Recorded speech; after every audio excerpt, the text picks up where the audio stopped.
ಮಹದಾಯಿ ವಿಚಾರದಲ್ಲಿ ಕೇಂದ್ರ ಸರ್ಕಾರ ವಿಜಯೋತ್ಸವ ಮಾಡಿ 4 ವರ್ಷ ಕಳೀತು.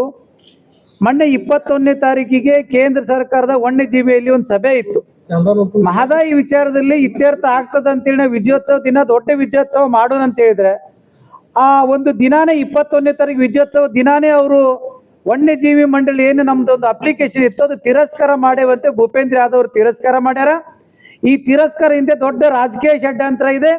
ಆದಷ್ಟು ಬೇಗನೆ ಪ್ರಹ್ಲಾದ್ ಜೋಶಿ ಅವರು ಮಧ್ಯಸ್ಥಿಕೆ ವಹಿಸಿ ಸರಿಪಡಿಸಬೇಕು. ಸರಿಪಡಿಸದೇ ಇದ್ರೆ ನಾವು ಪ್ರಹ್ಲಾದ್ ಜೋಶಿ ಅವರ ಕಚೇರಿ ಎದುರುಗಡೆ ಹೋರಾಟ ಮಾಡೋದು ಅನಿವಾರ್ಯ ಆಗ್ತದೆ.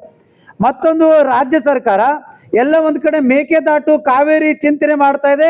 ರಾಜ್ಯ ಸರ್ಕಾರ ಕೂಡ ಕೃಷ್ಣಾ ಮತ್ತು ಮಲಪ್ರಭಾ ವಿಚಾರದಲ್ಲಿ ತಾರತಮ್ಯ ಮಾಡಿದ್ದಕ್ಕರೆ ಆದ್ರೆ ರಾಜ್ಯ ಸರ್ಕಾರದ ವಿರುದ್ಧ ಹೋರಾಟ ಅನಿವಾರ್ಯ ಆಗ್ತದೆ. ಈ ನಿಟ್ಟಿನಲ್ಲಿ ಮುಖ್ಯ ಪಾತ್ರ ವಹಿಸೋದು ಪ್ರಹ್ಲಾದ್ ಜೋಶಿ ಅವರು ಮುಖ್ಯ ಪಾತ್ರ ವಹಿಸಿ ಈ ವನ್ಯಜೀವಿ ಮಂಡಳಿಯನ್ನ ಸರಿಪಡಿಸಬೇಕು. ಸರಿಪಡಿಸಿದ್ರೆ ಉಗ್ರವಾದಂತ ಹೋರಾಟ ಅನಿವಾರ್ಯ ಆಗ್ತದಂತ ತಮ್ಮ ಮಾರ್ಗದ ಮುಖಾಂತರ ಕೇಂದ್ರ ಸರ್ಕಾರಕ್ಕೆ ಒತ್ತಾಯನ ಮಾಡ್ತೇವೆ.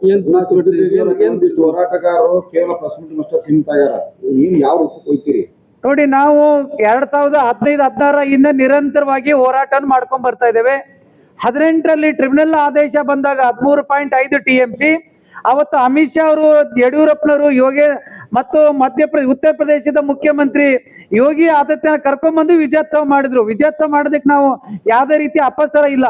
ಆದ್ರೆ ಈ ಭಾಗದ ನೀರಿನ ವಿಚಾರ ಬಂದಾಗ ನೀವು ಯಾಕೆ ತಾರತಮ್ಯ ಮಾಡ್ತೀರಿ? ಗೋವಾ ಒಂದು ಸಣ್ಣ ಪುಟ್ಟ ರಾಜ್ಯ, ಅಲ್ಲಿ ಇರೋದು 2 MP, ಅವ್ರಿಗೆ ನೀವು ಕನ್ವಿನ್ಸ್ ಮಾಡಕ್ ಆಗ್ತಾ ಇಲ್ಲನೋ? ನೀವು 400 KV ವ್ಯಾಟ್ ಅನ್ನ ಅರಣ್ಯ ಪ್ರದೇಶದಾಗ ಇನ್ನೊಂದು ತಗೊಂಡು ಹೋಗ್ತಾ ಇದ್ರಿ. ಇಲ್ಲಿ ಆನಿ ಕಾರಿಡಾರ್ ಇದೆ, ಹುಲಿ ಕಾರಿಡಾರ್ ಇದೆ, ಜಿಂಕೆ ಕಾರಿಡಾರ್ ಇದೆ. ಅದ್ರ ಮಧ್ಯದಾಗಿಂದ ನೀವು ಕರೆಂಟ್ ಯೋಜನೆಯನ್ನು ಮಾಡ್ತಾ ಇದ್ದೀರಿ. ಕುಡಿ ನೀರಿನ ಯೋಜನೆ ಬಂದಾಗ ಯಾಕೆ ನೀವು ಈ ರೀತಿ ರಾಜಕಾರಣ ಮಾಡ್ತಾ ಇದ್ರಿ? ಯಾಕೆ ನೀವು ಉತ್ತರ ಕರ್ನಾಟಕ 4 ಜಿಲ್ಲೆ 13 ತಾಲೂಕಿನ ಜನರಿಗೆ ಮೋಸ ಮಾಡ್ತೀರಿ? ಇದನ್ನು ಹೊರತುಪಡಿಸಿ ಈ ಭಾಗದ ಜನರಿಗೆ ತಾವು ಇರಬೇಕು, ಇಲ್ದಿದ್ರೆ ಹೋರಾಟ ಮಾಡೋದು ಅನಿವಾರ್ಯ ಆಗ್ತದೆ ಹೇಳಕ್ ಇಚ್ಛೆ ಪಡ್ತೀವಿ.